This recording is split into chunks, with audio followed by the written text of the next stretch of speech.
Morning dear students. Last lecture में मैंने आपको नंबर ऑफ रेजोनेटिक स्ट्रक्चर्स ड्रॉ करना सिखा रहा था और उसमें मैंने आपको यह भी सिखाया था कि रेजोनेटिक स्ट्रक्चर्स ड्रॉ करने से पहले आपको कुछ रूल्स ध्यान में रखने हैं। अगर आपको याद हो तो पहला रूल यह था कि केवल रेजोनेटिक स्ट्रक्चर्स में एटम की पोजीशन तो फिक्स होनी चाहिए, पाई इलेक्ट्रॉनों का डीलोकलाइजेशन होना चाहिए, मतलब पाई इलेक्ट्रॉनों का विस्थानीकरण संभव है जबकि एटम्स की पोजीशन निश्चित होनी चाहिए, जहां है वहीं। फिर मैंने आपको सिखाया था कुल आवेश हमेशा नियत होना चाहिए। फिर मैंने आपको सिखाया था कुल युग्मित और अयुग्मित इलेक्ट्रॉनों की संख्या समान होनी चाहिए। फिर मैंने आपको सिखाया था सेकंड आवर्त के किसी भी परमाणु के लिए अष्टक नियम का उल्लंघन नहीं होना चाहिए। ये बातें ध्यान में रखते हुए हमने रेजोनेटिक स्ट्रक्चर्स ड्रॉ किए थे। इसमें से मैंने सिखाया था सबसे पहले आपको कॉन्जुगेशन की पोजीशन पहचाननी है कितनी है, फिर दो को लेकर के आपको रेजोनेंस कराना है। कितने को लेकर के? दो को, और उन दो को लेकर के कराना है जिनकी मोबिलिटी में डिफरेंस ज्यादा है। आज भी हम रेजोनेटिक स्ट्रक्चर्स के बहुत प्यारे प्यारे शानदार सवाल करेंगे। पूरा लेक्चर रेजोनेटिक स्ट्रक्चर्स ड्रॉ करने पर ही जाएगा। बड़े मजे से एक लाइन सुनते रहिए, मजे से आपको पूरे रेजोनेटिक स्ट्रक्चर ड्रॉ करना आ जाएगा। तो क्या हम स्टार्ट करें आज का लेक्चर? चलिए देखिए। नेक्स्ट बेटा, अब हम चलने वाले हैं क्वेश्चन नंबर 3 पर। थर्ड क्वेश्चन देखिए क्या है आपका। आपके पास है कुछ इस प्रकार से। एक क्वेश्चन और ले लेते हैं बढ़िया सा। CH2CH CH double bond CH double bond CH C double bond O और ये H। ठीक है, तो अब आपको देखना है कहां से कहां तक कॉन्जुगेशन है। तो चलो स्टार्ट करते हैं। पाई एक बॉन्ड का गैप, पाई बॉन्ड एक बॉन्ड का गैप, पाई बॉन्ड एक बॉन्ड का गैप, पाई बॉन्ड। देखो ये भी तो पाई बॉन्ड है, दिख रहा है क्या? पाई एक बॉन्ड का गैप, पाई एक बॉन्ड का गैप, पाई एक बॉन्ड का गैप, पाई बॉन्ड। तो सबके सब क्या है? कॉन्जुगेशन में है। अब कॉन्जुगेशन में है तो पाई पाई बॉन्ड के बीच में कॉन्जुगेशन है। दो कॉन्जुगेशन की पोजीशन लेनी है। कौन सी दो लोगे? जिनमें इलेक्ट्रॉन मोबिलिटी में डिफरेंस ज्यादा हो। ये सेम टाइप के पाई बॉन्ड है, ये भी सेम टाइप का है, बट ये अलग अलग टाइप के पाई बॉन्ड है, तो इनमें डिफरेंस मोबिलिटी में ज्यादा होने वाला है। तो सबसे पहले मैंने इस पर डब्बा बंद कर दिया। लो, अब इनमें सोचो, पाई बॉन्ड के बीच में कॉन्जुगेशन होता है तो हमेशा कॉर्नर वाला बॉन्ड तोड़ते हैं, कोने साइड में बॉन्ड तोड़ते हैं, और इस तरीके से तोड़ते हैं कि मोर इलेक्ट्रोनेगेटिव पर नेगेटिव चार्ज आए। तो यहां ऑक्सीजन पर आएगा और इस साइड से तोड़ता तो मैं कार्बन पर आता, तो बॉन्ड इस प्रकार से तोड़ा जाएगा। ये पाई बॉन्ड ब्रेक कर दिया पहले बड़े शानदार तरीके से। बॉन्ड देखो यहां से उठाया है और ब्रेक करके यहां पटक दिया, और फिर पीछे से पाई बॉन्ड का बैकअप आएगा, पाई बॉन्ड बनाएगा। तो पाई बॉन्ड को उठाया और फिर से पाई बॉन्ड जो एक बॉन्ड का गैप है उस पर पटक दिया। ये तीर चलाना आपको दिमाग में आना चाहिए। नेक्स्ट, अगर मैं इसका स्ट्रक्चर ड्रॉ करूं तो जल्दी से बता दो क्या बनेगा। यहां CH2 डबल बॉन्ड CH, बाकी डब्बे से बाहर है उसे कोई मतलब नहीं है, सब सेम रख देना है। पॉजिटिव चार्ज यहां CH double bond CO minus, और यहां बन गया आपका H। डन है, एक पुराना एक नया, ये पुराना और एक नया। Done, start. अब पॉजिटिव और पाई के बीच में कॉन्जुगेशन है, पाई बॉन्ड बनाएगा, पॉजिटिव चार्ज पीछे छूट जाएगा, तो आपको जो स्ट्रक्चर मिलेगा बेटा CH2 पॉजिटिव, CH पॉजिटिव, यहां आएगा CH डबल बॉन्ड CH। डब्बे से बाहर जितनी भी लिखी हुई स्पीसीज है, जो भी आपकी कंपाउंड का बचा हुआ पार्ट है, वो वैसे ही लिख दिया जाता है। फिर से एक पुराना एक नया, पाई बॉन्ड बनाएगा, पॉजिटिव चार्ज पीछे छूट जाएगा, आपका स्ट्रक्चर ड्रॉ हो जाएगा CH2 positive, CH double bond CH double bond CH double bond CO minus, और ये आ गया आपका H। तो टोटल नंबर ऑफ रेजोनेटिक स्ट्रक्चर आपके 4 बने। गारंटी की बात है आपके असाइक्लिक कंपाउंड में नंबर ऑफ कॉन्जुगेशन की पोजीशन भी कितनी होने वाली है? 4। 1 2 3 और 4। क्या आपको समझ में आया? मैं आपको बता चुका हूं कॉन्जुगेशन की पोजीशन कैसे चेक करते हैं। आपके मॉलिक्यूल में जहां से जहां तक कॉन्जुगेशन है उसमें ऑल्टरनेट पोजीशन पर जो चीज आ रही है उसे आप कॉन्जुगेशन की पोजीशन बोलना। इसके ऑल्टरनेट पर यह आ गया 2, इसके ऑल्टरनेट पर यह आ गया 3, इसके ऑल्टरनेट पर यह आ गया 4। 4 कॉन्जुगेशन की पोजीशन है, 4 ही रेजोनेटिक स्ट्रक्चर बने। बिल्कुल एकदम से करेक्ट बात है। नेक्स्ट क्वेश्चन नंबर 4, जल्दी से पॉज करिए और लिख दीजिए। क्वेश्चन नंबर 4 देखिए, आपके पास बड़ा बेहतरीन सवाल है। आपके पास है CH2 double bond C double bond CH2। क्या यहां रेजोनेंस होगा? सबसे पहले उसने कहा था पाई के बीच में अगर कॉन्जुगेशन होने का मतलब एक बॉन्ड का गैप, तो यहां लगातार 2 पाई बॉन्ड है, इसका मतलब यहां कोई कॉन्जुगेशन नहीं है, नो कॉन्जुगेशन। जब नो कॉन्जुगेशन नहीं है तो आप तुरंत क्या बोल दोगे? यहां रेजोनेंस भी नहीं है, नो रेजोनेंस। तो आपको यहां कोई रेजोनेटिक स्ट्रक्चर नहीं बनेगा। एक बात और मैं आपको बता देता हूं पुरानी, अगर आपको ऑप्टिकल आइसोमेरिज्म की याद हो तो मैंने कहा था जब लगातार even number of multiple bond हो, डबल बॉन्ड हो, तो वो सिस्टम एक दूसरे के परपेंडिकुलर होता है। तो ये सिस्टम हो गया परपेंडिकुलर सिस्टम। और आपको मैं बता चुका हूं कि रेजोनेंस होने के लिए सारे एटम सेम प्लेन में होने चाहिए, बट ये एटम आपके कैसे हो गए? परपेंडिकुलर प्लेन में। और परपेंडिकुलर प्लेन का मतलब यहां पर कॉन्जुगेशन नहीं होगा, नॉन प्लेनर होगा। तो आप ऐसे भी बोल सकते हो नो रेजोनेंस। आपके पास दोनों तरीके हैं, आप कोई भी ले लीजिए। एक तो तरीका क्या हो गया कि पाई एक बॉन्ड का गैप पाई बॉन्ड आता तो मैं कहता यहां कॉन्जुगेशन है। उन पांचों में से कोई भी एक पोजीशन नहीं, यहां मिल ही नहीं रही है मुझे, तो यहां कॉन्जुगेशन नहीं है, तो रेजोनेंस भी नहीं है। दूसरा आप ऐसे भी समझा सकते हो कि जब भी even number of bonds continuous present हो तो वो सिस्टम परपेंडिकुलर होता है, और परपेंडिकुलर सिस्टम अगर वो प्लेन में नहीं है तो इसका मतलब वहां रेजोनेंस भी नहीं होगा, क्योंकि रेजोनेंस होने की पहली कंडीशन थी ऑल द एटम्स जो रेजोनेंस में पार्टिसिपेट कर रहे हैं उन्हें सेम प्लेन में होना पड़ेगा। क्या आपको बात याद है? चलिए बहुत बढ़िया।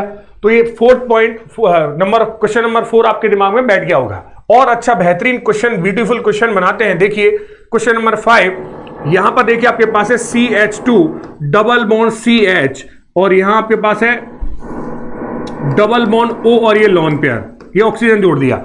अब ध्यान से देखो, क्या ये पाई बॉन्ड कॉन्जुगेशन कर सकता है? जी नहीं सर, क्योंकि ये एक बॉन्ड के गैप पर नहीं है। बट लाइन सुनना, ये पाई बॉन्ड और ये लॉन पेयर, सुन लो देख लो, ये पाई बॉन्ड, इनमें से कोई भी एक लॉन पेयर ले लो, पाई बॉन्ड एक बॉन्ड का गैप लॉन पेयर, क्या ये लॉन पेयर इस पाई बॉन्ड के साथ कॉन्जुगेशन में है? सर बिल्कुल कॉन्जुगेशन में है, तो इसका मतलब यहां रेजोनेंस होगा, क्योंकि एक बॉन्ड के गैप पर आ रहा है। तो ये एक बॉन्ड सिंगल बॉन्ड भी हो सकता है और डबल बॉन्ड भी हो सकता है, मैंने प्रूव कर दिया है।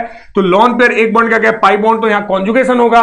किसकी मोबिलिटी ज्यादा? लॉन पेयर की। कौन भागेगा? लॉन पेयर बनाएगा पाई बॉन्ड, और पाई बॉन्ड बनाएगा नेगेटिव चार्ज, रेजोनेंस हो जाएगा।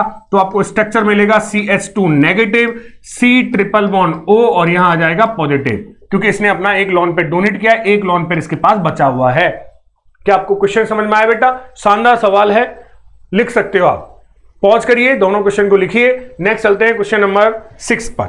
चलिए नेक्स्ट क्वेश्चन नंबर 6 पर। बेटा नेक्स्ट थ्योरी में आपको पढ़ा रहा हूं, ये आप साइक्लिक सिस्टम में आपको लेके जा रहा हूं। साइक्लिक सिस्टम में, जैसे ये आपके पास साइक्लिक सिस्टम है।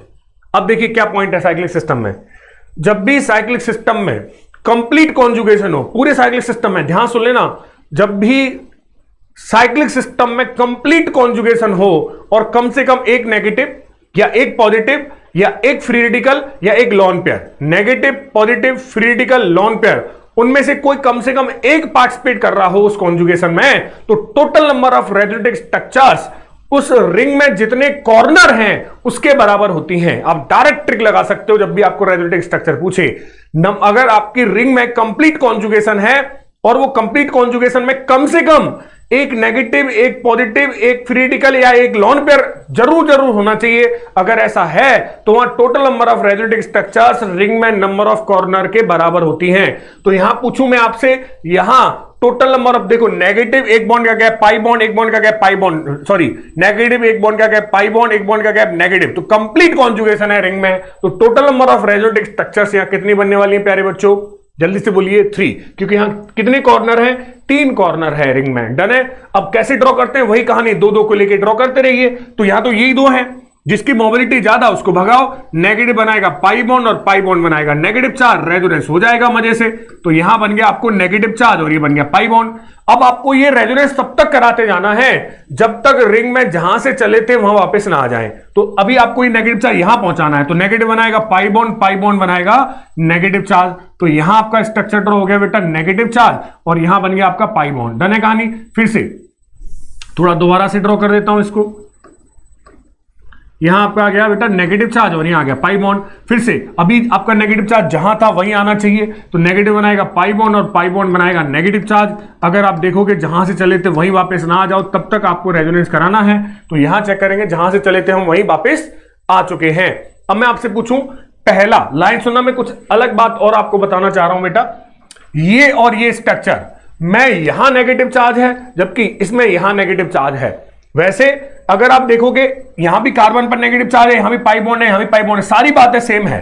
बट ऐसे स्ट्रक्चर्स जिनमें पोजीशन पाई बॉन्ड की या नेगेटिव चार्ज की डिफरेंट होती है, केवल इन्हीं यही डिफरेंट होती है, तो उसे बोलते हैं हम इक्विवेलेंट रेजोनेटिव स्ट्रक्चर्स। और मैं लाइन बोलता हूं, इन स्ट्रक्चर्स को आप सेम रेजोनेटिक स्ट्रक्चर मत बोलना, सेम तो मैं इसको और इसको बोलूंगा, क्योंकि नेगेटिव चार्ज की पोजीशन भी सेम, पाई बॉन्ड की पोजीशन भी सेम, तो हम बोलेंगे इन्हें क्या, सेम रेजोनेटिक स्ट्रक्चर। तो ये दोनों के दोनों सेम रेजोनेटिक स्ट्रक्चर हैं, सेम रेजोनेटिक स्ट्रक्चर हैं।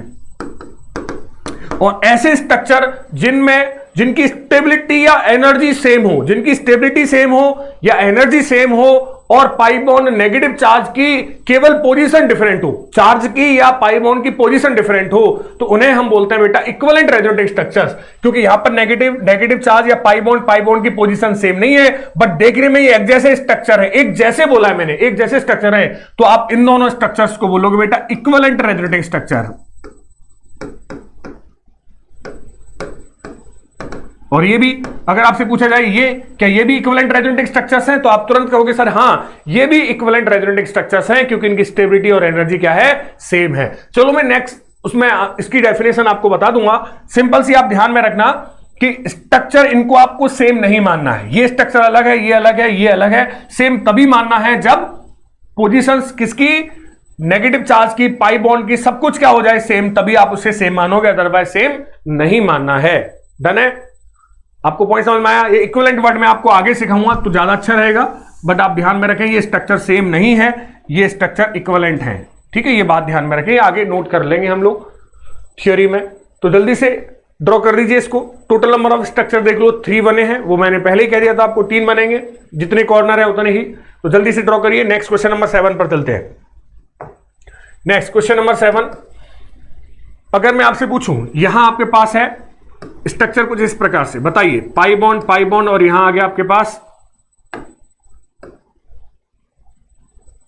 पॉजिटिव चार्ज और यहां पाई बॉन्ड, इसके स्ट्रक्चर ड्रॉ करने हैं। तो देखो कंप्लीट पाई सिंगल पॉजिटिव सिंगल पाई कंप्लीट कॉन्जुगेशन है, और कम से कम एक पॉजिटिव चार्ज पार्टिसिपेट कर रहा है, तो इसमें नंबर ऑफ रेजोनेटिक स्ट्रक्चर गारंटी के साथ कितने बनने वाले हैं, 5। तो चलो स्टार्ट करते हैं। पाई बॉन्ड बनाएगा, पॉजिटिव चार्ज पीछे छूट जाएगा, कोई भी दो ले लो, चाहे तो ये दोनों ले लो क्योंकि इनकी मोबिलिटी में डिफरेंस ज्यादा है, या ये दोनों ले लो। बट अगर आप इन दोनों को लोगे पाई को, तो यहां मोबिलिटी में डिफरेंस कम है, इसलिए हम इन दोनों को नहीं लेंगे, बल्कि पाई या पॉजिटिव चार्ज को, पाई के साथ पॉजिटिव चार्ज को लेंगे। अब पाई बॉन्ड बनाएगा, पॉजिटिव चार्ज पीछे छूट जाएगा, तो आपका स्ट्रक्चर ये तो यहां आ गया, केवल मैं यहां देख रहा हूं, अभी 2 कॉन्जुगेशन की पोजीशन लेते हैं, तो यहां पाई बॉन्ड और यहां पॉजिटिव चार्ज। फिर आगे चलता जाऊंगा, एक पुराना एक नया, पाई बॉन्ड बनाएगा, पॉजिटिव चार्ज पीछे छूट जाएगा, जब तक करना है जब तक जहां से चले थे वहां वापस ना आ जाए। अब एक पुराना एक नया, तो आप आगे चलेंगे तो आपको क्या मिलेगा, यहां पर यहां आ गया पॉजिटिव चार्ज पाई बॉन्ड और यहां आ गया पाई बॉन्ड, फिर पाई बॉन्ड बनाएगा, पॉजिटिव चार्ज पीछे छूट जाएगा, तो आपको मिलेगा यहां पर स्ट्रक्चर पॉजिटिव चार्ज, यहां पाई बॉन्ड, फिर एक पुराना एक नया, क्या बनेगा स्ट्रक्चर बेटा, हमेशा आप ऐसे करते जाएंगे तो यहां पॉजिटिव और ये दोनों वापस आपको सेम मिलेंगे। टोटल स्ट्रक्चर चेक करोगे 1 2 3 4 5, टोटल नंबर ऑफ स्ट्रक्चर्स आपको यहां पर 5 मिल जाएंगे। डन है कहानी? एक पुराना एक नया, एक पुराना एक नया, एक पुराना एक नया करते हुए जहां से चले थे वहीं आपको वापस पहुंचना है। डन है? जल्दी से पॉज करिए और ड्रॉ करिए। क्या समझ में आया? नेक्स्ट चले क्वेश्चन नंबर 8। क्वेश्चन नंबर 8 में देखना बेटा, अगर मैं आपसे पूछूं कुछ इस प्रकार से है, यहां बता सकते हो कितने बनेंगे, इसका नाम है ट्रोपाइलियम कैटायन। बताइए कितने रेजोनेटिक स्ट्रक्चर ड्रॉ होने वाले हैं, जल्दी से अब बता दो। पॉजिटिव सिंगल पाई 7 नंबर की रिंग है, सिंगल पॉजिटिव 7 नंबर की रिंग है, 1 2 3 4 5 6 7 है ना, और यहां पॉजिटिव चार्ज है, तो टोटल नंबर ऑफ रेजोनेटिक स्ट्रक्चर कितने मिलने वाले हैं, 7। आप ड्रॉ कर सकते हो बेटा आराम से, किन्हीं 2 को ले लेना, डिफरेंस यहां ज्यादा है तो पाई सिंगल पॉजिटिव, तो यहां से स्टार्ट करना आप लोग। पाई बॉन्ड बनाएगा, पॉजिटिव चार्ज पीछे उठ जाएगा, फिर ये करेगा, फिर ऐसे घूमते जाना, और कब तक घूमना है, जब तक कि आप जहां से चले थे वहां वापस ना आ जाएं। टोटल नंबर ऑफ रेजोनेटिक स्ट्रक्चर यहां ड्रॉ करोगे तो आपको टोटल मिल जाएंगे 6 और मिल जाएंगे, एक ये है, टोटल 7 हो जाएंगे, है ना। आप ऐसे ड्रॉ कर सकते हो, सिंपल सी आप ड्रॉ कर लेना। डन है? बना सकते हो। नेक्स्ट चले क्वेश्चन नंबर 9 पर। क्वेश्चन नंबर 9 देखिए बेटा, अब नेक्स्ट क्वेश्चन देखिए, बड़ा शानदार क्वेश्चन है। देखिए इसमें मैं आपको एक पॉइंट और सिखाऊंगा। ये आपके पास है बेंजीन। कॉन्सेप्ट क्या कह रहा है देखो, बेंजीन में अब लास्ट में जो अभी मैंने कॉन्सेप्ट सिखाया था वो क्या था बेटा, कि अगर लोन पेयर और नेगेटिव चार्ज कंप्लीट कॉन्जुगेशन हो रिंग में, और कम से कम एक lone pair negative charge positive charge या फ्री रेडिकल रेजोनेंस में पार्टिसिपेट कर रहा हो, तो total number of रेजोनेटिक structures ring में कॉर्नर के बराबर होती हैं। क्या आप पहचान चुके हो? वैसे हमने प्रैक्टिस कर लिया अच्छा खासा। अब देखो मैं इसकी बात कर रहा हूं। अब नया पॉइंट क्या है, नया कॉन्सेप्ट क्या है? जब भी रिंग में कंप्लीट कॉन्जुगेशन हो बट ओनली पाई पाई के बीच में हो, केवल किसके बीच में हो? पाई बॉन्ड के बीच में रेजोनेंस हो, किसी और के बीच में नहीं होना चाहिए, केवल किसके बीच में होना चाहिए? पाई बॉन्ड के बीच में अगर कॉन्जुगेशन हो तो ये एक ऐसी जगह पर है, यह एक ऐसी जगह है जहां पर सभी पाई बॉन्ड्स को एक साथ घुमा दिया जाता है। ऐसा नहीं करते कि दो दो को लेकर रेजोनेंस कराओ। अब तक हमारी प्रैक्टिस क्या थी? केवल दो कॉन्जुगेशन की पोजीशन को लेकर के, दो कॉन्जुगेशन की स्थितियां लेकर के अनुनाद कराना है। बट अभी आपको क्या कराना पड़ेगा इस केस में? जब भी कंप्लीट रिंग में पाई पाई के बीच में कॉन्जुगेशन हो तो सभी पाई बॉन्ड को एक साथ घुमा दिया जाता है, ना कि दो दो बॉन्ड को लेकर के। तो ऐसे आप देखो, इसमें पाई बॉन्ड के बीच में कॉन्जुगेशन है, इसका मतलब सभी को एक साथ घुमा दिया जाएगा। अब इसको आप क्लॉकवाइज घुमाओ या एंटी क्लॉकवाइज घुमाओ, आपकी मर्जी है। तो चलो ऐसे घुमाते हैं, ये पाई बॉन्ड यहां, ये पाई बॉन्ड यहां और ये पाई बॉन्ड यहां। तो इसका जो स्ट्रक्चर बना बेटा, दूसरा अनुनादी संरचना, वो क्या बनेगी? पाई बॉन्ड और पाई बॉन्ड। इसमें अगर आप घुमाओगे ऐसे करके तो ये स्ट्रक्चर बन जाएगा। ये बात आज से ध्यान में रखें, जब भी क्या हो, पाई बॉन्ड कंप्लीट कॉन्जुगेशन हो वलय में, तो हमेशा सभी पाई बॉन्ड्स को एक साथ घुमा दिया जाता है। यह बात आपको ध्यान में रखना है। अब मैं आपसे पूछूं, अगर ये फर्स्ट रेजोनेटिंग स्ट्रक्चर है और ये सेकंड है, बेटा ये दोनों सेम नहीं है, ये दोनों स्ट्रक्चर सेम नहीं है। ऐसे स्ट्रक्चर देखो, अब आप कहोगे सर सेम क्यों नहीं है? सेम इसलिए नहीं है बेटा, इन दोनों कार्बन के बीच में ये बॉन्ड कैसा है? पाई बॉन्ड नजर आ रहा है, और इस बॉन्ड में ये कैसा है बेटा? सिंगल बॉन्ड है। तो इसका मतलब ये दोनों स्ट्रक्चर सेम नहीं है, ये दोनों रेजोनेटिंग स्ट्रक्चर सेम नहीं है, बट देखने में एक जैसे लग रहे हैं। ऐसे स्ट्रक्चर साइंस की लैंग्वेज में, ऐसे स्ट्रक्चर जिनकी स्टेबिलिटी और या एनर्जी, कोई भी एक चीज देख लेना, स्टेबिलिटी या एनर्जी दोनों सेम होती हैं, उन स्ट्रक्चर्स को हम कहते हैं इक्विवेलेंट रेजोनेटिंग स्ट्रक्चर्स। हिंदी में बोले तो तुल्य अनुनादी संरचनाएं। क्या बोलेंगे? तुल्य अनुनादी संरचनाएं। तो बेटा ये फर्स्ट एंड सेकंड की स्टेबिलिटी की बात करूं तो दोनों की स्टेबिलिटी सेम है। स्टेबिलिटी फर्स्ट की और सेकंड की दोनों की सेम है। जब कभी भी स्टेबिलिटी दोनों की सेम होती है तो उन संरचनाओं को हम क्या बोलते हैं बेटा? तुल्य अनुनादी संरचनाएं। दोनों लिख देता हूं मैं, इसे अंग्रेजी में कहते हैं इक्विवेलेंट रेजोनेटिंग स्ट्रक्चर्स, और शॉर्ट में अगर हिंदी में बोले तो इसे बोलेंगे तुल्य अनुनादी संरचनाएं। मैं डेफिनेशन लिखाऊंगा, टेंशन नहीं लीजिए। ऐसी संरचनाएं जिनकी स्टेबिलिटी या एनर्जी समान होती है उन्हें तुल्य अनुनादी संरचनाएं कहते हैं। तो ये दोनों की दोनों संरचनाएं कैसी हैं? तुल्य अनुनादी संरचनाएं हैं। अब मैं आपको यह भी बता चुका हूं बेटा कि अनुनादी संरचनाएं काल्पनिक होती हैं, तो वास्तविक जो संरचना होगी इसकी वो क्या होगी? इसका हाइब्रिड। तो चलो हाइब्रिड बनाते हैं। हाइब्रिड दोनों के औसत से बनेगा, दोनों की स्टेबिलिटी समान है तो दोनों का योगदान भी बिल्कुल समान आएगा।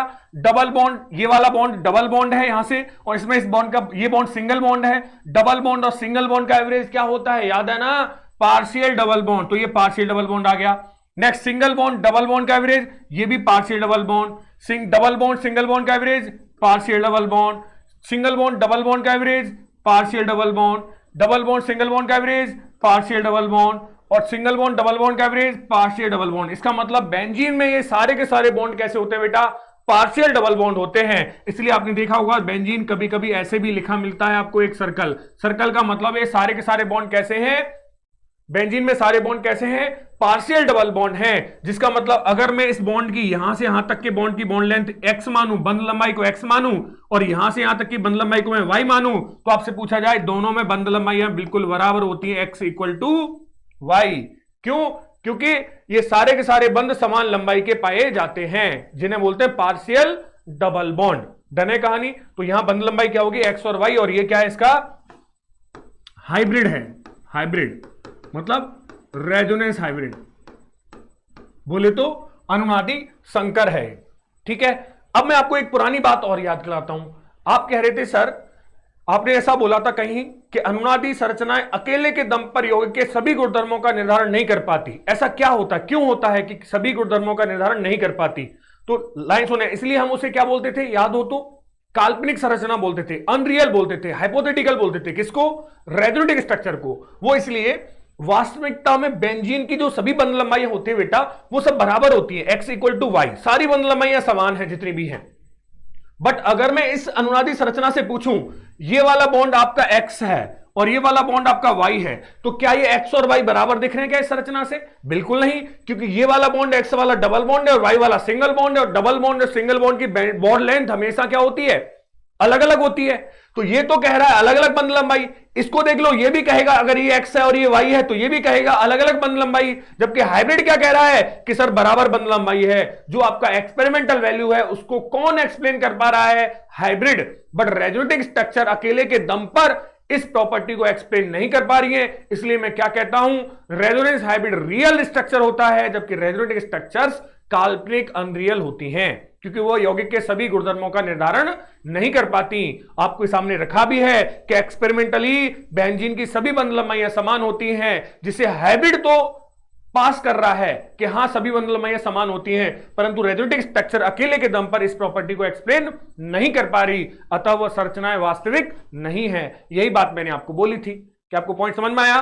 नेक्स्ट, तो मैं आपको कुछ पॉइंट्स और लिखा देता हूं, पहले पॉज करके मजे से इसको ड्रॉ कर दीजिए, फिर जो पॉइंट है एक तो मैं लिखा देता हूं तुल्य अनुनादी संरचनाएं क्या होती हैं, इसके बारे में थोड़ी सी लाइन। तो चलो मैं आपको लिख चलता हूं नोट पर, कुछ प्यारे प्यारे नोट्स बताऊंगा, तो पहले आप जल्दी से ड्रॉ कर दीजिए पॉज करके, नेक्स्ट बात करते हैं। फिर कर लिया सबने?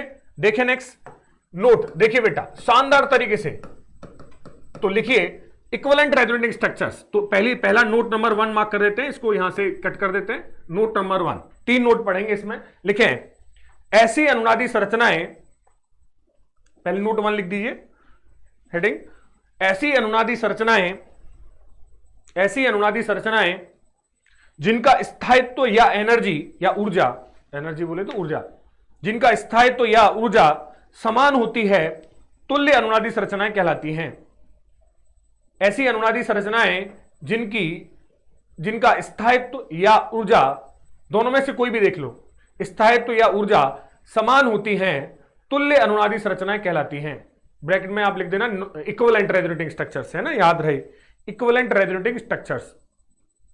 नेक्स्ट सेकंड नोट, जैसे मैं आपसे पूछूं आपके पास एक और है, रेजोनेंस करा के देखते हैं एक जगह और, ये है आपके पास कोने वाला पाई बॉन्ड तोड़ो, पीछे से पाई बॉन्ड का बैकअप लाओ, तो यह ये फर्स्ट संरचना बन जाएगी।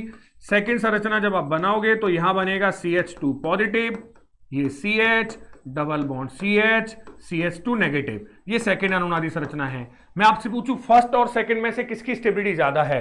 क्या दोनों की बराबर या अलग अलग है? जी सर, दोनों स्ट्रक्चर जब अलग अलग हैं, इसमें कोई आवेश नहीं है, उदासीन है, जबकि इसमें आवेश है। जब दोनों स्ट्रक्चर अलग अलग हैं तो गारंटी से इनकी स्टेबिलिटी भी अलग अलग होगी।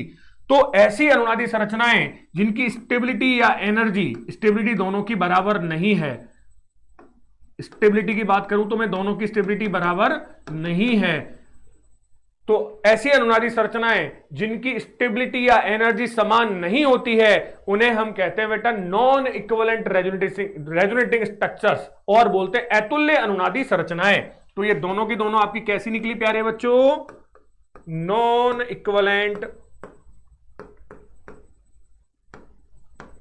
रेजोनेटिंग स्ट्रक्चर्स हैं ये, ठीक है, हिंदी में बोले तो अतुल्य अनुनादी संरचनाएं। तो पहले मैं इसकी डेफिनेशन बोल देता हूं, उसके बाद आप इसको टिप लेना। तो लिखिए नोट नंबर 2, ऐसी अनुनादी संरचनाएं जिनका स्थायित्व या ऊर्जा, ऐसी अनुनादी संरचनाएं जिनका स्थायित्व या ऊर्जा समान नहीं होती हैं, समान नहीं के नीचे अंडरलाइन कर दे बेटा, समान नहीं होती हैं, अतुल्य अनुनादी संरचनाएं कहलाती हैं।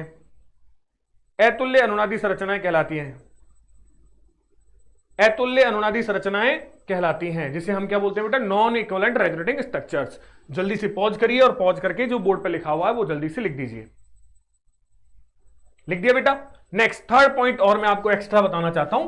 आपको इक्विवेलेंट रेजोनेटिंग स्ट्रक्चर्स और नॉन इक्विवेलेंट रेजोनेटिंग स्ट्रक्चर पूछने को कहा जाए तो आप आराम से पहचान सकते हो। जिसकी स्टेबिलिटी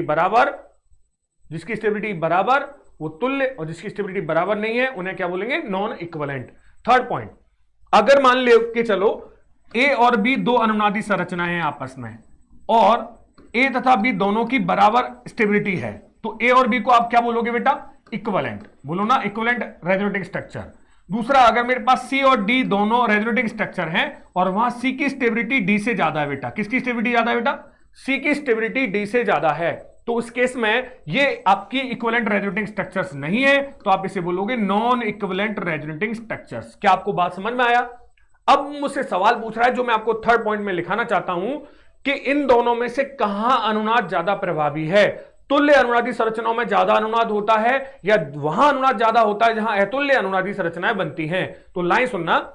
तो थर्ड पॉइंट में वो ये कहना चाहता है जहां जितनी ज्यादा अनुनादी तुल्य अनुनादी संरचनाएं बनती हैं वहां अनुनाद उतना ही ज्यादा प्रभावी होता है। याद रखें ये लाइन। आपसे पूछा जाए कहां रेजोनेंस ज्यादा है तो आप क्या ढूंढ लेना, जहां जितनी ज्यादा तुल्य अनुनादी संरचनाएं बनेंगी वहां अनुनाद उतना ही ज्यादा प्रभावी होगा। ऐसा क्यों, समझा भी दे देता हूं। आपको पता है जब दोनों की स्टेबिलिटी बराबर है तो इन दोनों का रेजोनेंस हाइब्रिड में योगदान भी बराबर होगा। जब योगदान बराबर होगा तो स्ट्रक्चर इस फॉर्म में भी उतना ही रहेगा जितना इसमें है। तो इसका मतलब यहां अगर इस फॉर्म में दे रखा है तो इसको इस फॉर्म में उतना ही जाना पड़ेगा। जबकि अगर सी और डी में से सी की स्टेबिलिटी ज्यादा है तो इस सी का रेजोनेंस हाइब्रिड में योगदान भी ज्यादा होगा, क्योंकि मैंने कहा रखा है कि रेजोनेटिंग स्ट्रक्चर्स हमेशा रेजोनेंस हाइब्रिड में अपनी स्टेबिलिटी के अनुसार योगदान करते हैं। अगर सी का योगदान ज्यादा है तो मॉलिक्यूल ज्यादा किस फॉर्म में रहना चाहेगा, सी फॉर्म में, और डी फॉर्म में वो कम जाना चाहेगा। जब ये तो बराबर होगा तो इस फॉर्म में तो इस फॉर्म में जाना ही पड़ेगा, क्योंकि बराबर कंट्रीब्यूशन है, दोनों का योगदान बराबर है। जबकि सी और डी में सी में ज्यादा रहेगा क्योंकि डी में कम जाएगा, क्योंकि डी की स्टेबिलिटी कम है। इसलिए जब सी और डी में, सी से डी में कम जाएगा, रेजोनेंस कम होगा, और जब कम होगा तो हम कह सकते हैं कि जहां नॉन इक्विवेलेंट रेजोनेटिंग स्ट्रक्चर्स बनती हैं वहां रेजोनेंस भी कम होता है, और जहां इक्विवेलेंट रेजोनेटिंग स्ट्रक्चर्स बनती हैं वहां रेजोनेंस ज्यादा इफेक्टिव होता है। सीधी बात यह है। तो लिखिए प्लीज थर्ड पॉइंट, लिखें थर्ड पॉइंट। जहां पर जितनी ज्यादा तुल्य अनुनादी संरचनाएं बनती हैं, जहां पर जितनी ज्यादा तुल्य अनुनादी संरचनाएं बनती हैं वहां अनुनाद उतना ही ज्यादा प्रभावी होता है। जहां जितनी ज्यादा तुल्य अनुनादी संरचनाएं बनती हैं वहां अनुनाद उतना ही ज्यादा प्रभावी होता है। ये बातें आपको ध्यान में रखनी है। नेक्स्ट, इस कॉन्सेप्ट के बाद मैं आपको लेके चल रहा हूं नेक्स्ट क्वेश्चन पर। देखिए, तो नेक्स्ट क्वेश्चन पर चलते हैं। नेक्स्ट क्वेश्चन आपके पास बेंजीन था, और बेंजीन की ये बड़ी बहन है और इसका नाम है, आपको पता है, नेफ्थलीन। नेफ्थलीन के स्ट्रक्चर्स आपको ड्रॉ करने हैं। कॉमन नेम आप जानते हो, सब मैं सिखा चुका हूं। ये नेफ्थलीन का स्ट्रक्चर है, आपको इसके रेजोनेटिंग स्ट्रक्चर्स बनाने हैं। आप देखो, केवल इतना ध्यान रखो, जब भी पाई पाई के बीच में कॉन्जुगेशन हो तो आपको सबको एक साथ घुमाना होता है। अब आप अपनी मर्जी से कैसे भी ड्रॉ करना इसके स्ट्रक्चर्स, जो मैं बनाऊंगा उतने ही नंबर के स्ट्रक्चर्स आएंगे, बट मैं जो अप्रोच सिखा रहा हूं अगर वो आपके दिमाग में सेट है तो आप जल्दी से स्ट्रक्चर ड्रॉ कर सकते हो। कैसे?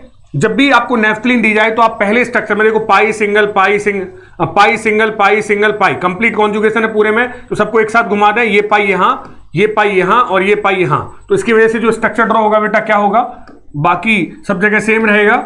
इसके अलावा यहां pi bond pi bond pi bond, और यहां आपके पास आ जाएगा ये पाई बॉन्ड और ये पाई बॉन्ड। डन है कहानी। अब आप देखिए, पहले तो आपने यहां रिंग में घुमाया, पहली रिंग में, तो आपका स्ट्रक्चर ड्रॉ हो गया। आप चेक भी कर सकते हो, इनमें देखो पाई बॉन्ड की पोजीशन अलग अलग है, यहां पाई बॉन्ड की पोजीशन अलग है और यहां पाई बॉन्ड की पोजीशन अलग है, तो ये नए अलग स्ट्रक्चर्स हैं। फिर अब देखो, अगर मैं इसी रिंग में दोबारा घुमा दूंगा, ये यहां और ये यहां, तो आपको दोबारा से यही स्ट्रक्चर मिल जाएगा, तो नया कोई रेजोनेटिंग स्ट्रक्चर्स नहीं मिलेंगे। नेक्स्ट, अब देखो, पाई सिंगल पाई सिंगल पाई सिंगल पाई सिंगल पाई सिंगल पाई, इस पूरे सर्कमफेरेंस को देखो, बाउंड्री को देखो, लास्ट वाली को, तो ये भी देखो पूरे में कंप्लीट कॉन्जुगेशन आ रहा है पाई पाई के बीच में, तो यहां भी आप पूरे के सबको एक साथ घुमा सकते हो। तो अब हम क्या करेंगे, यहां जो आपको सर्कमफेरेंस दिख रही है, लास्ट का बाउंड्री दिख रही है, उस बाउंड्री पर पाई इलेक्ट्रॉनों को घुमाएंगे। पाई बॉन्ड यहां से यहां, फिर यहां से यहां, फिर यहां से यहां, फिर यहां से यहां, फिर यहां से यहां। बेटा ऐसे मत कहना, क्या सर रेजोनेंस रिंग के बाहर भी भाग सकता है? अबे कहीं भी जा सकता है। रेजोनेंस होने के लिए कंडीशन है कॉन्जुगेशन होना चाहिए, वो रिंग के अंदर हो या रिंग के बाहर हो या आपके घर में हो, बट कॉन्जुगेशन होना चाहिए। तो यहां कॉन्जुगेशन है तो सबको एक साथ घुमा दिया, तो स्ट्रक्चर ड्रॉ हो जाएगा बेटा आपका यहां पर कुछ इस प्रकार से। ये बेंजीन हो गया, यहां पर स्ट्रक्चर में पाई बॉन्ड यहां आया, पाई बॉन्ड और यहां आपका पाई बॉन्ड पहुंच गया, फिर ये पाई बॉन्ड यहां, फिर पाई बॉन्ड यहां। ये स्ट्रक्चर और ये स्ट्रक्चर अलग है, क्योंकि यहां पर ये बॉन्ड में सिंगल बॉन्ड है, जबकि यहां पाई बॉन्ड आ गया है, तो ये स्ट्रक्चर आपके अलग अलग हो गए। फिर से अब आप लास्ट वाली रिंग में रेजोनेंस कराओ, लास्ट वाली रिंग में जब आप लास्ट वाली में कराएंगे तो ये यहां से यहां, ये यहां से यहां और ये यहां से यहां, तो आपको स्ट्रक्चर मिलेगा बेटा कुछ इस प्रकार से। ये पोजीशन यहां आ जाएंगी और ये कुछ इस प्रकार से होगा, पाई बॉन्ड और यहां आएगा positive charge, pi bond sorry. अब मुझे बताओ पहला और लास्ट वाला रिंग चेक करो जल्दी से। पाई बॉन्ड यहां है, यहां है, यहां भी यहां है, single bond single bond single bond single bond. ये बीच वाला बॉन्ड देखो। अब मैं आपसे पूछूं ये जो दीवार है, ये जो दिख रहा है कि यार आप ये देखो, ये बोर्ड है, ये दीवार पे लगा हुआ है। अब मुझे बताओ अगर मैं आपसे पूछूं ये दीवार इस रूम की है या उस रूम की है या दोनों की है, दोनों की है ना यार, दोनों में आ रही है। तो इसका मतलब मैं आपसे पूछूं ये जो कार्बन है वो इस रिंग के हैं या इस रिंग के या दोनों के हैं, दोनों के। तो ये डबल बॉन्ड इस रिंग का है या इस रिंग का है, दोनों का है। तो देखो ये डबल बॉन्ड चाहे आप ऐसे लगा दो पाई बॉन्ड या ऐसे लगा दो, एक ही बात है। तो इन दोनों के बीच में, कार्बन के बीच में डबल बॉन्ड है, यहां भी डबल बॉन्ड है। Single single single single, double double double double single, बिल्कुल एग्जैक्ट दोनों रेजोनेटिंग स्ट्रक्चर कैसे हैं, सेम रेजोनेटिंग स्ट्रक्चर्स हैं बेटा, कैसे हैं, सेम है। अब जब दोनों रेजोनेटिंग स्ट्रक्चर आपके सेम है तो अब total number of resonating structure बताओ तो कितने बने, 1 2 3, कितने स्ट्रक्चर बनेंगे, 3। तो याद रखें नेफ्थलीन के total number of resonating structure जो बनते हैं वो 3 होते हैं। नेफ्थलीन के केस में कितने होते हैं, 3। लिख देता हूं यहां क्या है, नेफ्थलीन के लिए total number of resonating structures कितने हैं, 3। बनाने का तरीका, पहली रिंग में बनाओ, सर्कमफेरेंस पर बनाओ, बस ड्रॉ हो गया। पहली रिंग में सर्कमफेरेंस पर ड्रॉ हो गया, पहली रिंग से बनाओगे तो ये और इससे बनाओगे तो ये। अब लास्ट वाली रिंग में रेजोनेंस कराओगे तो आपको पहले वाला स्ट्रक्चर ही मिल जाएगा। तो टोटल नंबर ऑफ नेफ्थलीन के स्ट्रक्चर 3, बेंजीन के 2, नेफ्थलीन के 3। नेक्स्ट चलते हैं क्वेश्चन पर। आपके पास है नेफ्थलीन की भी बड़ी बहन और उसका नाम आपको याद हो, उसे बोलते हैं एंथ्रासीन। क्या बोलते हैं बेटा, एंथ्रासीन। कैसे बनेगा एंथ्रासीन में, यहां पाई पाई पाई पाई पाई पाई पाई ऐसे। तो पहले वही पहली रिंग में घुमाओ, पाई बॉन्ड सबको एक साथ घुमा देंगे बेटा। तो इसकी वजह से स्ट्रक्चर आपका बन जाएगा कुछ इस प्रकार से। यहां पाई बॉन्ड और यहां आपको मिल जाएगा क्या, पाई बॉन्ड और यहां आपको मिल जाएगा बेटा पाई बॉन्ड। पोजीशन सेम है। फिर सर्कमफेरेंस पर पाई सिंगल पाई सिंगल पाई सिंगल पाई सिंगल, बाहर बाउंड्री पर पाई पाई एक साथ घुमा देंगे हम सबको, यहां से यहां, यहां से यहां, यहां से यहां और यहां से यहां। तो नेक्स्ट स्ट्रक्चर जो आपका ड्रॉ होगा बेटा वो आपका इस प्रकार से ड्रॉ हो जाएगा। यहां पर आएगा पाई बॉन्ड, फिर यहां पाई बॉन्ड, है ना, सिंगल पाई सिंगल पाई सिंगल पाई सिंगल पाई, ये बन गया। अब नेक्स्ट सर्कमफेरेंस पर फिर से घुमाएंगे तो ये स्ट्रक्चर बन जाएगा। अब लास्ट वाली रिंग में घुमाओ, जब आप लास्ट वाली रिंग में घुमाएंगे तो ये पाई बॉन्ड यहां, ये पाई बॉन्ड यहां और ये पाई बॉन्ड यहां। तो आपको मिलेगा कुछ इस प्रकार से, ये रिंग ऐसे और ये रिंग ऐसे। यहां आपको इसमें आ जाएगा बेटा पाई बॉन्ड, यहां आ जाएगा पाई बॉन्ड, यहां आ जाएगा पाई बॉन्ड, यहां पाई बॉन्ड और यहां पाई बॉन्ड। अब आप फर्स्ट और इसको चेक करके देखो। फर्स्ट में देखो नेफ्थलीन के केस में जब मैं आपको लास्ट वाली रिंग में कॉन्जुगेशन कराता था तो लास्ट वाला और फर्स्ट वाला कंपाउंड सेम मिल रहा था, इसलिए वहां रिपीट हो रहा था, तो हमें 3 ही रेजोनेटिंग स्ट्रक्चर्स मिले थे। बट यहां ये और ये सेम नहीं है। क्यों, क्योंकि यहां इस बॉन्ड में सिंगल बॉन्ड है और यहां इस बॉन्ड में डबल बॉन्ड है, यहां इस बॉन्ड में डबल बॉन्ड है और यहां सिंगल बॉन्ड है। तो इसका मतलब ये दोनों स्ट्रक्चर सेम नहीं है। तो अब आप बोलोगे तो ये सारे के सारे स्ट्रक्चर्स कैसे हो गए बेटा, डिफरेंट हो गए। तो आप ध्यान में रखें एंथ्रासीन के लिए जो नंबर ऑफ स्ट्रक्चर बनते हैं रेजोनेटिंग स्ट्रक्चर वो 4 है। नेफ्थलीन के लिए 3, बेंजीन के लिए 2 और एंथ्रासीन के लिए कितने बनाने हैं आपको, 4। नेक्स्ट जल्दी से ड्रॉ करिए। नेक्स्ट एक और है, आपको पता होगा, और फिनेंथ्रीन, उसको ड्रॉ कर लेते हैं। जल्दी से आप बनाइए इसको।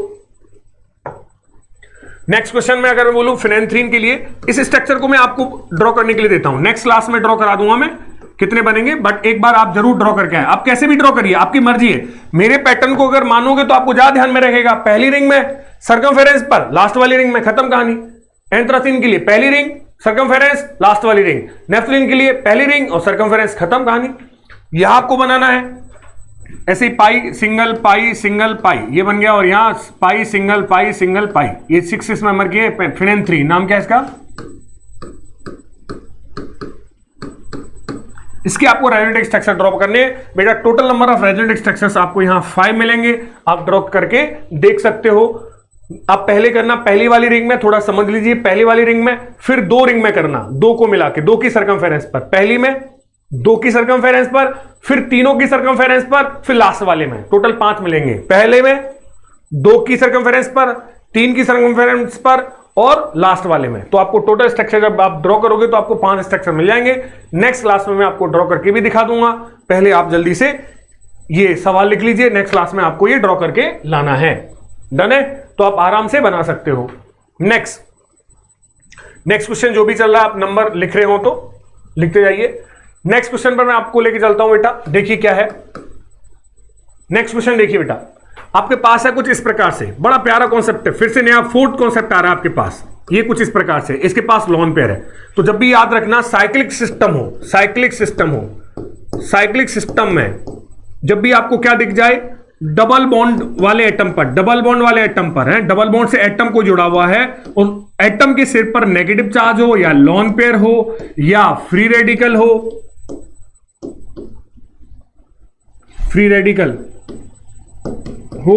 या क्या बचा, कुछ और बचा कि negative charge, loan pair, free radical या पॉजिटिव चार्ज, ये बच गया।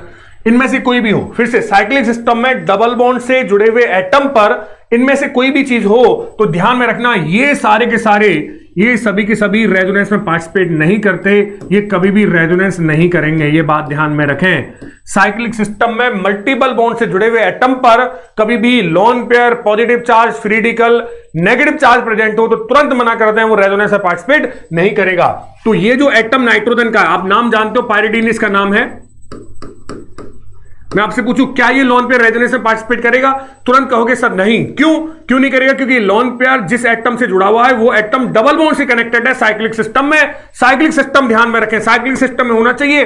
साइक्लिक सिस्टम में वो रेजोनेंस कर भी सकता है। मैंने क्वेश्चन भी कराया था, आपको याद हो तो, कौन सा वाला, ये वाला क्वेश्चन कराया था ना, CH2 double bond C double bond O, ये डबल बॉन्ड से जुड़ा हुआ एटम है, ये मस्त रेजोनेंस में पार्टिसिपेट करता है। बट साइक्लिक सिस्टम में डबल बॉन्ड से जुड़े हुए एटम पर loan pair, negative charge, positive charge या फ्री रेडिकल हो, वो रेजोनेंस में पार्टिसिपेट नहीं करता है। तो ये रेजोनेंस में पार्टिसिपेट नहीं करेगा, नो रेजोनेंस,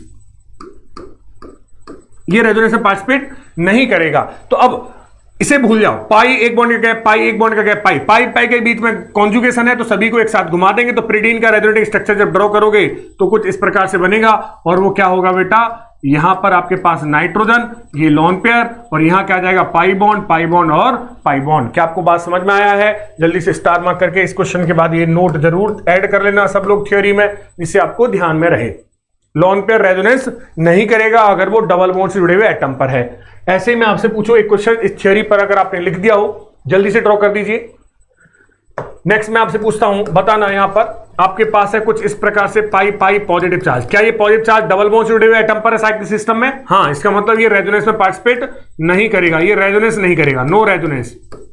यहां पर रेजोनेंस में इसका कोई रोल नहीं है। पाई के बीच में कंप्लीट कॉन्जुगेशन है, ये यहां और ये यहां, तो टोटल स्ट्रक्चर्स आपको जो मिलेगा वो ये मिल जाएगा कुछ इस प्रकार से, पाई और यहां पॉजिटिव चार्ज। क्या आपको बात समझ में आया है? ये तो आपको ये बात और ध्यान में रखना है। चलिए अब नेक्स्ट क्वेश्चन देखते हैं बेटा। देखिए नेक्स्ट क्वेश्चन जो भी नंबर चल रहा है वो लिख लेना। नेक्स्ट क्वेश्चन है बड़ा शानदार सा, मैं इसके कॉन्सेप्ट पहले ही सिखा चुका हूं, बट आपको क्वेश्चन देखना, देखो क्या कहना चाहता है। आपको एक बात बोलो, इस नाइट्रोजन के पास लोन पेयर है, तो क्या मैं आपसे पूछूं क्या ये लोन पेयर रेजोनेंस में पार्टिसिपेट करेगा या नहीं करेगा? जल्दी से बताओ, क्योंकि ये साइक्लिक सिस्टम है और साइक्लिक सिस्टम में जो नाइट्रोजन एटम है वो सिंगल बॉन्ड वाले एटम, सिंगल बॉन्ड से कनेक्टेड है। देखो डबल बॉन्ड से कनेक्टेड नहीं है। अगर आप पैरिडीन वाली बात करोगे तो उस केस में ये जो नाइट्रोजन था वो डबल बॉन्ड से कनेक्टेड था, इसलिए ये रेजोनेंस में पार्टिसिपेट नहीं कर रहा था। बट ये लोन पेयर तो किस पर है, सिंगल बॉन्ड से जुड़े हुए एटम पर है, इसलिए ये तो रेजोनेंस में पार्टिसिपेट करेगा। जब रेजोनेंस में पार्टिसिपेट करेगा तो कैसे रेजोनेटिक स्ट्रक्चर बनाओगे? तो पहले तो मुझे एक बात बताओ, कि आपको याद है मैंने एक पॉइंट बताया था, अगर रिंग में कंप्लीट कॉन्जुगेशन हो और कम से कम एक negative, positive, lone pair, free radical participate कर रहा हो रेजोनेंस में, तो number of रेजोनेटिक structures total number of corner के बराबर होते हैं। तो देखो lone pair single bond, pi bond single bond, pi bond single bond, complete conjugation है या नहीं है, और एक लोन पेयर पार्टिसिपेट भी कर रहा है, इसलिए यहां नंबर ऑफ रेजोनेटिक स्ट्रक्चर टोटल कितने ड्रॉ होने वाले बेटा? जल्दी से बोलिए, 5, क्योंकि कॉर्नर एटम नहीं देखना है, क्योंकि रेजोनेंस का एटम से मतलब ही नहीं है, इसलिए मैं आपको बोल रहा हूं कॉर्नर चेक करो कितने, 1 2 3 4 5 कॉर्नर है, तो 5 रेजोनेटिक स्ट्रक्चर ड्रॉ होने वाले हैं। कैसे? लोन पेयर और पाई बॉन्ड को लें, क्योंकि इनकी मोबिलिटी में डिफरेंस ज्यादा है। तो बताइए लोन पेयर बनाएगा पाई बॉन्ड यहां, और पाई बॉन्ड बनाएगा नेगेटिव चार्ज। तो बताइए क्या स्ट्रक्चर ड्रॉ हुआ प्यारे बच्चों? यहां मैं बना दूं नाइट्रोजन, एक एक पॉइंट बड़े गजब से सुनना, और यहां आया आपका पॉजिटिव चार्ज, सॉरी क्योंकि इसने अपना लोन पेयर डोनेट किया है, यहां आपका नेगेटिव चार्ज, और कुछ इस प्रकार से एक पुराना एक नया, चलते रहना, जहां से चले थे वहां वापस ना आ जाए। नेगेटिव बनाएगा पाई बॉन्ड बनाएगा नेगेटिव चार्ज, जिसकी वजह से इसका रेजोनेटिक स्ट्रक्चर बनेगा प्यारे बच्चों नाइट्रोजन H, ये पॉजिटिव चार्ज और यहाँ नेगेटिव चार्ज और यहाँ पाई बॉन्ड। पूरी क्लास से मैं पूछना चाहता हूं, बताइए क्या ये पॉजिटिव चार्ज रेजोनेंस में पार्टिसिपेट करेगा? सोच समझ के बताना। ये नाइट्रोजन पर है पॉजिटिव चार्ज, बताइए क्या ये पॉजिटिव चार्ज रेजोनेंस में पार्टिसिपेट करेगा? जी नहीं। क्यों नहीं? क्योंकि साइक्लिक सिस्टम में डबल बॉन्ड से जुड़े हुए एटम पर अगर पॉजिटिव चार्ज हो, नेगेटिव चार्ज हो तो कभी रेजोनेंस में पार्टिसिपेट नहीं करता। तो इसका रेजोनेंस से कोई मतलब नहीं है। जब कोई मतलब नहीं है तो ये नेगेटिव चार्ज किसके साथ रेजोनेंस करेगा? पाई बॉन्ड के साथ, क्योंकि नेगेटिव एक बॉन्ड का गैप पाई बॉन्ड, तो नेगेटिव बनाएगा पाई बॉन्ड और पाई बॉन्ड बनाएगा नेगेटिव चार्ज। तो यहां न्यू जो रेजोनेटिंग स्ट्रक्चर ड्रॉ होगा बेटा वो क्या होगा? ये नाइट्रोजन यहां पर जुड़ा हुआ H, यहां गया पाई बॉन्ड, ये पॉजिटिव चार्ज से कोई छेड़खानी नहीं है, यहां नेगेटिव चार्ज और यहां कुछ इस प्रकार से फिर से नेगेटिव बनाएगा पाई बॉन्ड बनाएगा नेगेटिव चार्ज, नया स्ट्रक्चर ड्रॉ होगा और नया स्ट्रक्चर कुछ इस प्रकार से बनेगा, नाइट्रोजन H और यहां double bond pi, positive charge से कोई छेड़खानी नहीं, यहां नेगेटिव चार्ज और यहां बन गया आपका पाई बॉन्ड। मैं इसको मिटा रहा हूं। नेक्स्ट फिर से वापस चलते हैं, नेगेटिव बनाएगा पाई बॉन्ड और पाई बॉन्ड बनाएगा नेगेटिव चार्ज। तो ओवरऑल जहां से चले थे आप वहीं वापस आ जाओगे और आपके टोटल स्ट्रक्चर ड्रॉ हो जाएंगे। पहला और लास्ट वाला बिल्कुल सेम है। Total number of resonating structure check कर लो, नंबर कितने बने बेटा? 6 बने हैं। तो क्या आपको पॉइंट समझ में आया? अरे बता सकते हो, कर सकते हो सॉल्व? जल्दी से ड्रॉ करिए और पॉज करके जल्दी से बनाइए। टोटल स्ट्रक्चर कितने बने हैं? 5।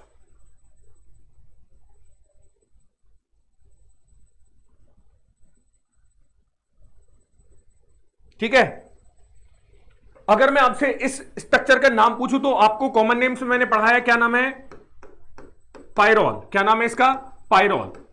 ठीक है, ये तो लिख लिया होगा सबने, नाम लिख लीजिए। इसका नाम देकर के आपको रेजोनेटिंग स्ट्रक्चर पूछ सकता है। तो इस कंपाउंड का नाम है पायरोल। इसका नाम था जो 6 मेंबर की रिंग थी वो पायरिडीन। अब मैं नेक्स्ट क्वेश्चन पर लेके चलता हूं। नेक्स्ट बताइए, अगर यहां पर कुछ इस प्रकार से बना हुआ ये ऑक्सीजन है, डबल बॉन्ड 2 लोन पेयर हैं, तो इसका नाम है फ्यूरॉन। अब मुझे बताइए, आपको ये तो पता होगा कितने भी लोन पेयर क्यों ना हो, डोनेट केवल एक होता है। अगर ये रेजोनेंस में पार्टिसिपेट कर रहा है तो ये वाला रेजोनेंस में पार्टिसिपेट नहीं करेगा। अब कहानी कंप्लीट कॉन्जुगेशन है, लोन पेयर एक बॉन्ड का गैप, पाई बॉन्ड एक बॉन्ड का गैप, पाई बॉन्ड एक बॉन्ड का गैप, कंप्लीट कॉन्जुगेशन है और एक लोन पेयर रेजोनेंस में पार्टिसिपेट कर रहा है। तो नंबर ऑफ रेजोनेटिंग स्ट्रक्चर्स कितने हो जाएंगे बेटा? कॉर्नर के बराबर। कॉर्नर 5 है तो कितने स्ट्रक्चर बनेंगे इसके? 5 बनेंगे। क्या आप आराम से बना सकते हो? बिल्कुल सेम स्ट्रक्चर जाने वाला है इसकी तरह ही, केवल यहां क्या लिखना है आपको? ऑक्सीजन लिखना है, सब कुछ सेम है। तो आप बड़े आराम से इसके स्ट्रक्चर ड्रॉ कर सकते हो फ्यूरॉन के भी। क्या आपको पॉइंट समझ में आया? तो आप यहां पर पायरोल, फ्यूरॉन, पायरिडीन, बेंजीन ऐसे स्ट्रक्चर्स आपको दिए जाएं तो आप आराम से स्ट्रक्चर्स ड्रॉ कर सकते हो। नेक्स्ट एक और कॉन्सेप्ट सिखाता हूं मैं रेजोनेटिंग स्ट्रक्चर्स में, ये लास्ट कॉन्सेप्ट है। इसके अलावा आप दुनिया का कोई भी रेजोनेटिंग स्ट्रक्चर्स हो आप आराम से ड्रॉ कर सकते हो। देखिए क्या है नेक्स्ट क्वेश्चन, अगर आपके पास बेंजीन है और इस बेंजीन पर कोई एक कॉन्जुगेशन की पोजीशन जुड़ी हुई है, ये तो बेंजीन हो गया और बेंजीन पर कोई एक कॉन्जुगेशन की पोजीशन जुड़ी हुई है, चेक करो एक ही तो है, लोन पेयर एक बॉन्ड का बॉन्ड, लोन पेयर एक बॉन्ड का गैप पाई बॉन्ड, तो इस कॉन्जुगेशन की पोजीशन को एक ही बोलूंगा। एक कॉन्जुगेशन की पोजीशन डायरेक्ट किससे कनेक्टेड है? बेंजीन से। तब आपके दिमाग में ये कॉन्सेप्ट आना चाहिए। आपको याद है जब अकेला बेंजीन होता है और पाई पाई के बीच में कॉन्जुगेशन होता है तो मैंने ऐसा सिखाया था कि सभी पाई बॉन्ड को एक साथ घुमा देना है। ये सिंगल ऐसा केस है जहां पर सभी को एक साथ घुमाते हैं, दो को लेकर रेजोनेंस नहीं कराते। बाकी हर जगह फिक्स है, दो को लेकर के रेजोनेंस कराना है, दो कॉन्जुगेशन की पोजीशन, और कौन सी वाली लेनी है? जिनकी मोबिलिटी में डिफरेंस ज्यादा है। तो अब फिर से वही, क्योंकि अकेला बेंजीन होता तो मैं सबको घुमा देता, बट उसके साथ एक कॉन्जुगेशन की पोजीशन और है, इसलिए अब हमें बिल्कुल पुराने वाली थ्योरी दो दो को लेकर के रेजोनेंस कराना होगा। मोबिलिटी में जहां डिफरेंस ज्यादा है वहां से रेजोनेंस स्टार्ट करते हैं, क्योंकि लॉन पेयर की मोबिलिटी ज्यादा है तो यहां से स्टार्ट होगा। लॉन पेयर बनाएगा पाई बॉन्ड और पाई बॉन्ड बनाएगा नेगेटिव चार्ज, दो को लेकर के, तो इनमें रेजोनेंस हुआ। देखो यहां तक रेजोनेंस कराया मैंने मात्र इसमें, बाकी सारी चीजें सेम रहेंगी। तो बोलो क्या बनेगा स्ट्रक्चर? कुछ इस प्रकार से बनेगा। यहां आ जाएगा आपका NH2 और ये पॉजिटिव चार्ज, डबल बॉन्ड, यहां negative charge, pi bond, negative बनाएगा पाई बॉन्ड और पाई बॉन्ड बनाएगा नेगेटिव चार्ज, एक पुराना एक नया, ऐसे चलते जाएंगे बेटा।